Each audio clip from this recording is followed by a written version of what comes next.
ቴዲ አፍሮም ዳስጣል እያለ 4 ኪሎን ሲሞግት በሆርሙዝ የባህር ወሽመጥ በኩል ያለው የነዳጅ ፍሰት ደግሞ የዓለምን አቀፍን ኩባንያዎች ትዕግስት እየተፈታተነ ይገኛል። የዕለቱ ዋና ዋና ዜናዎች እነሆ የሚጀምሩበት ሰዓት ደርሰናል። በቅድሚያም ከሀገር ውስጥ አነጋጋሪ ወደ ሆነው ዜናችን አለፉ። የቴዲ አፍሮ ዳስጣል ሙዚቃ የኢትዮጵያን ፖለቲካ ትኩሳት፣ አዲሱ አልበም በምርጫው ዋዜማ ያስከተለው መነቃቃት ዓለምን ጨምሮም ሀገሪቱን እያነቃነቀ ይገኛል። ኢትዮጵያም ወደ ቀጣይ ሀገራዊ ምርጫ በምትገሰግስበት በዚህ ወቅት ነበር ታዋቂው ድምፃዊ ቴዲ አፍሮ ከ8 ዓመታት ጥበቃ በኋላ ይፋ ያደረገው ኢትዮሪካ የተሰኘው አዲስ አልበም የመክፈቻ ስራ የሆነው ዳስጣል አንሳው በሀገሪቱ የፖለቲካ መድረክ ላይ ከፍተኛ ድንጋጤና መነቃቃትን ፈጥረዋል። ስራው በዩቱብ ከተለቀቀ ጥቂት ሰዓታት ባልሞላ ጊዜ ውስጥ በሚሊዮን የሚቆጠሩ አድማጮችን ማግኘቱ ብቻ ሳይሆን በውስጡ የያዛቸው ትችቶችና መልእክቶች በአራቱም ማዕዘናት የቁጭትና የክርክር አጀንዳ ሆነው ቀጥለዋል። ቴዲ አፍሮ በዚህ አዲስ ስራው ኢትዮጵያ ሞታለች በማለት በግልጽ ጠንከር ያለ ወቅታዊ ምስልን ያሳየናል። በተለይም የሀገሪቱ ባንዲራ መረገጥ፣ የታሪክና የቅርጽ ጥፋት እንደዚሁም ኢትዮጵያዊነት ተገፋ የሚሉ የግጥሙ ስንኞች በብዙዎች ዘንድ የልብ ትርታን የሚያንቀጠቅጡ ሆነው ታይተዋል።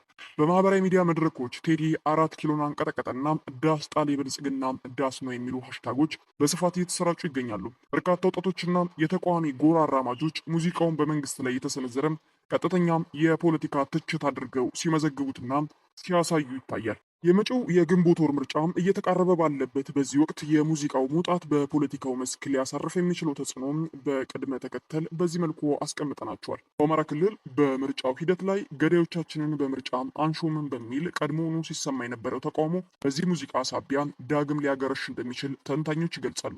ዳስጣል የሚለው ምሳሌ አነጋገር በተቃውሞ ሰልፎች ላይ እንደ መፈክር ሊያገለግል እንደሚችልና ይህም በመንግስት ላይ የሚኖረውን ጫና ሊያበረታታ ይችላል ተብሎ ይጠበቃል። በሌላ በኩል እንደ ኦነግና ኦፌኮ ያሉ ምርጫውን የውጭ ፍጆታ ሲሉ የሚተቹት የፖለቲካ ቡድኖች የቴዲን የአንድነት ጥሪ መንግስታዊ ፖሊሲ ለመተቸት እንደ ማጠናከሪያ ሊጠቀሙበት እንደሚችል ይጠበቃል። መንግስት በበኩሉ ሙዚቃውን እንደ ብሔራዊ አንድነት ጥሪ ሊተረጉሞ ቢችልም ተንታኞች ግን የዘፈኑ ይዘት በ4 ኪሎ ቤተ መንግስት ላይ ከባድ የሞራል ጫና መፍጠሩን ይናገራሉ። ይህን ተከትሎ በሚዲያ ላይ ጥብቅ ቁጥጥር ሊደረግ፣ በድምፃዊ እንቅስቃሴ ላይ ገደብ ሊጣልና በተቃዋሚዎች ላይ የሚደረገው ክትትል ሊጠናከር እንደሚችል ይጠበቃል።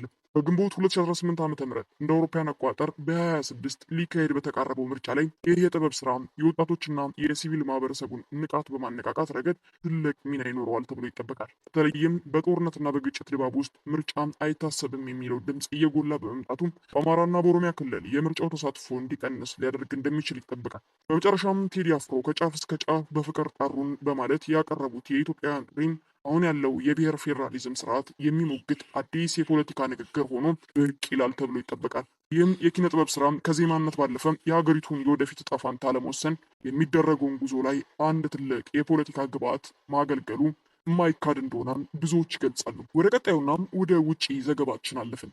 የሆርሙዝ የባህር ወሽመጥ ዳግም መከፈትና የዓለም አቀፉ መርከብ ድርጅት ስጋት በቀጠናው እያንዣበበ ይገኛል። በሆርሙዝ የባህር ወሽመጥ በኩል የሚደረገው መደበኛ የንግድ መርከቦች እንቅስቃሴ ወደ ቀድሞ ይዘታቸው ለመመለስ ፈጣን መፍትሄ እንደማይገኝላቸው እየተጠቆመ ይገኛል። ኢራን በቅርቡ የሆርሙዝ የባህር ወሽመጥ ለትራንስፖርት ክፍት ማድረጓን ተከትሎ የወጡ መረጃዎች መጀመሪያ ላይ ተስፋ ሰጪ ቢመስሉም በተግባር ግን ጉዳዩ እጅግ ውስብስብና ጥንቃቄ የሚጠይቅ ሆኖ ታይቷል። ግዙፍ ዓለም አቀፍ የመርከብ ኩባንያዎች የሰራተኞቻቸውን ደህንነት፣ የንብረታቸውን ዋስትና ከማንኛውም ትርፍ በላይ እንደሚያስቀድሙ በተደጋጋሚ እያሳዩ ይገኛሉ።